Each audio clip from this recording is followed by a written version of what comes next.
Good. Good evening, friends.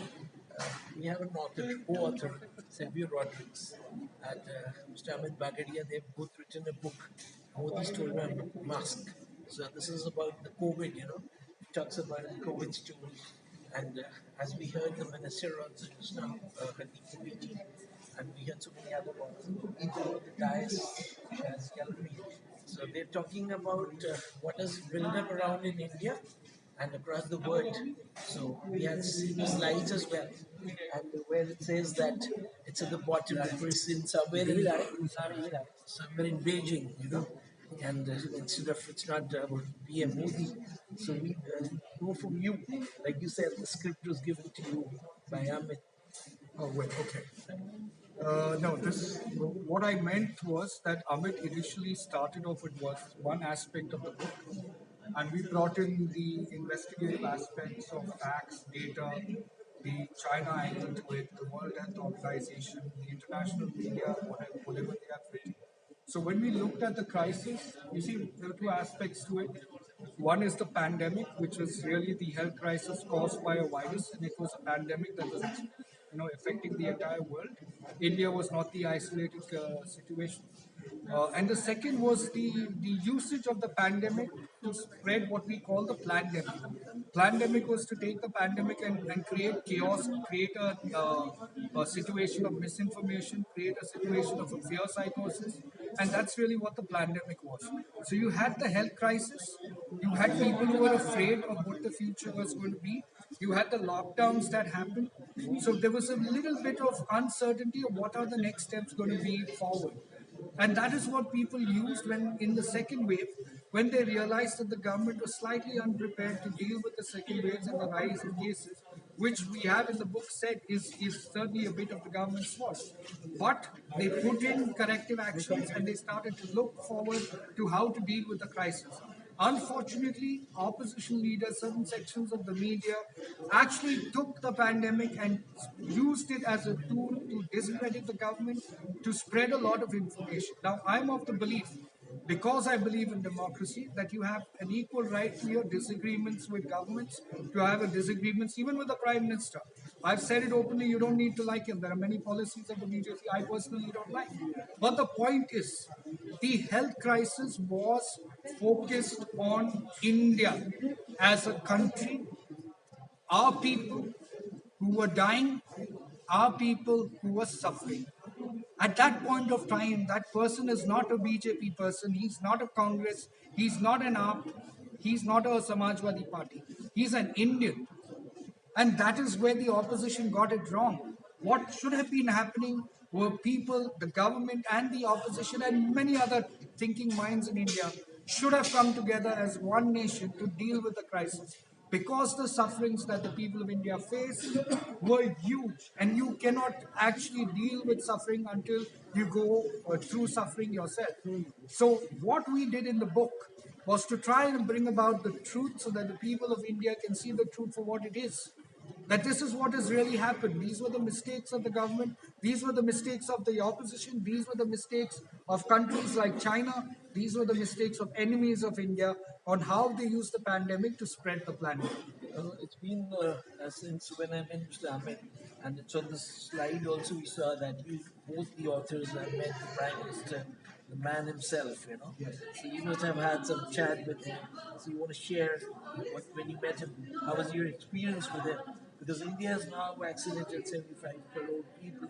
We're talking huge numbers, And this is something which we are way ahead of other nations. Well, I'll tell you one thing what I can say in my meeting with the Prime Minister was that I did not meet a politician. I met a gentleman, I met a friend, and I met somebody who took the criticism we put across on several issues very positively. But because it was a private conversation, I really can't reveal much. I just want to. Right? But he was certainly somebody who I didn't find something political about it. We were we were three professionals who understood certain aspects of what the country is going through, and we discussed it as friends and as professionals. So I think this negative campaign that goes against the prime minister Unfortunately, it will work for his. Unfortunately, for the people doing it, it will work to the prime minister's advantage, because eventually he always comes on top as far as the country is concerned. Because I will tell you what I definitely read about it is that the intent of the man is pure.